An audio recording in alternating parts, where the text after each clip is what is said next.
Bonjour et bienvenue pour cette dernière vidéo sur la psychologie positive où nous allons aborder le dernier pilier qui est en rapport avec l'importance du sens de la vie.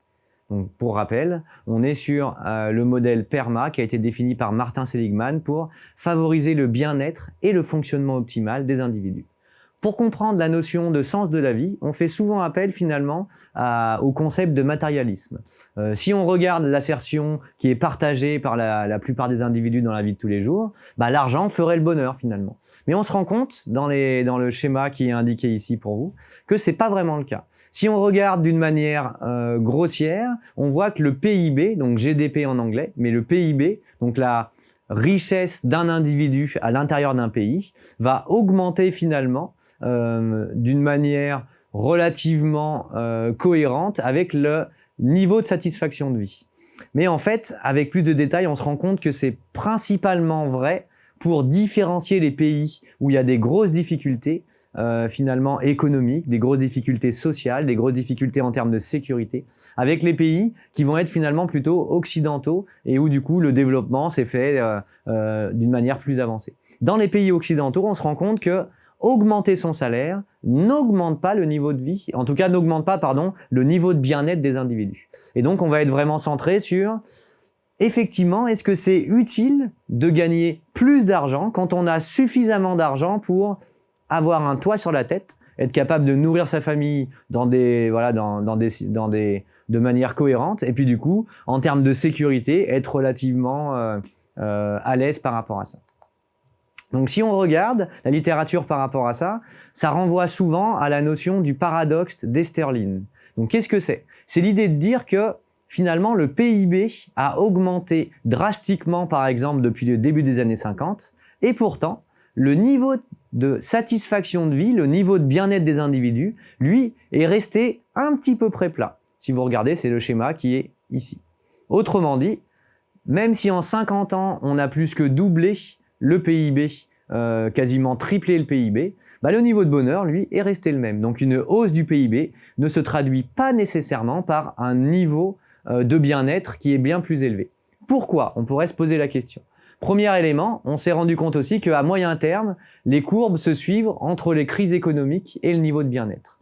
On peut se demander aussi si la réduction de la variabilité du bonheur va vraiment avec la croissance. Est-ce que l'être humain peut être infiniment heureux? On se rend compte que sur une échelle de 1 à 10, si on a un niveau de bonheur en moyenne dans les années 50 qui était de 7, est-ce qu'il peut décemment augmenter jusqu'à atteindre un 10 pour la moyenne des individus? Ça paraît compliqué.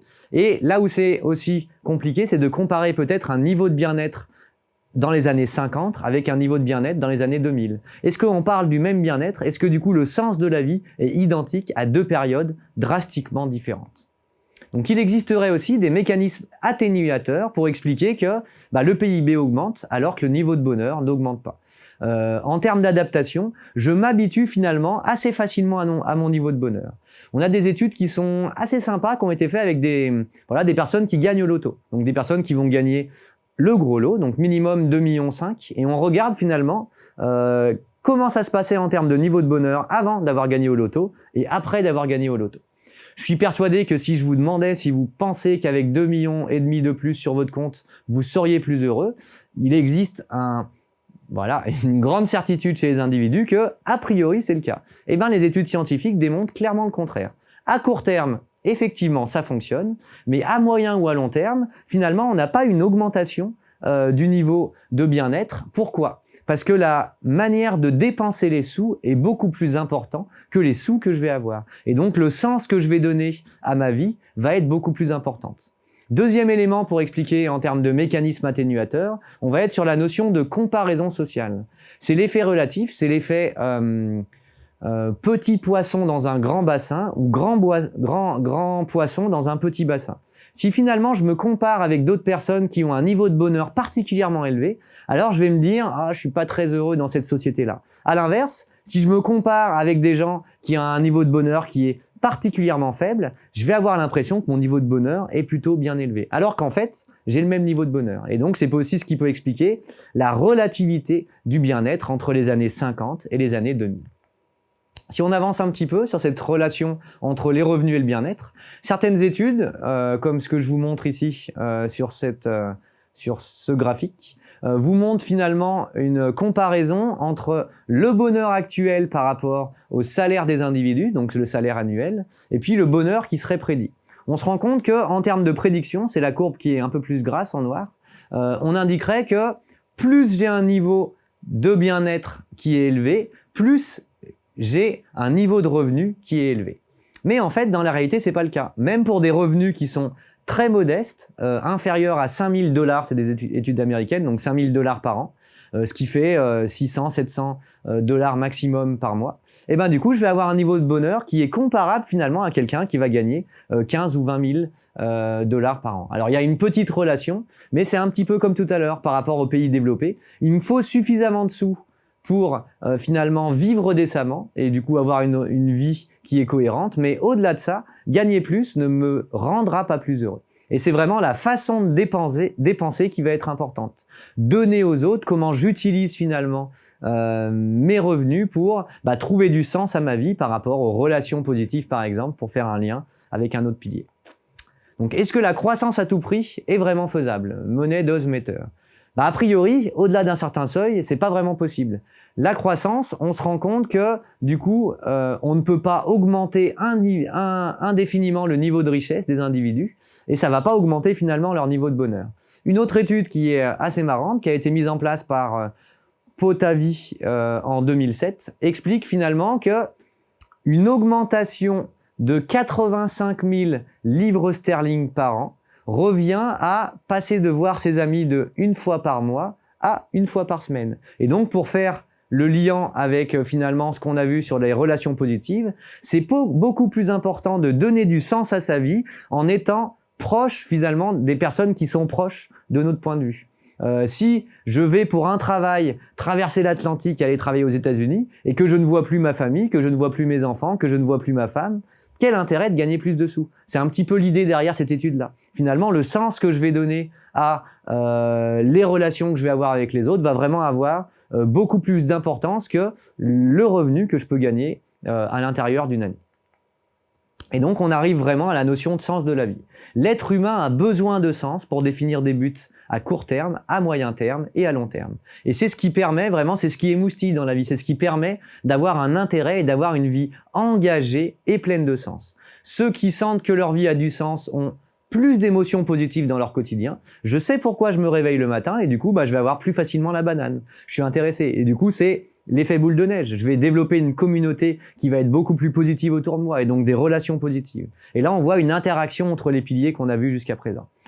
Ceux qui ont aussi plus de sens dans leur vie vont développer une vision plus positive du monde et du futur. Et donc, ils vont être sur une perception du monde qui est plutôt voir le verre à moitié plein plutôt que voir le verre à moitié vide. Et donc, on va développer un bien-être, une satisfaction de vie qui est plus intéressante, plus importante. À noter que si le sens de la vie est explicitement relié au bien-être, la recherche de sens, quant à elle, n'est pas forcément reliée au bien-être. Quand je suis en train de me poser des questions existentielles sur qu'est-ce que je vais faire de ma vie, notez que c'est quelque chose qui est assez prégnant dans notre société. On a pas mal de personnes qui sont cadres supérieurs, qui vivent par exemple à Paris ou dans une communauté urbaine assez dense et qui se disent mais quel sens pour moi finalement? Je gagne des sous, mais est-ce que je suis plus heureux? Et donc on a pas mal de personnes qui vont lâcher leur travail, qui serait perçu par la plupart des gens comme quelque chose de particulièrement avantageux, pour se ressourcer, et donc c'est les discours qu'on a dans les entretiens, se ressourcer et retrouver du sens à sa vie pour vraiment être en accord avec soi-même et être authentique par rapport à soi.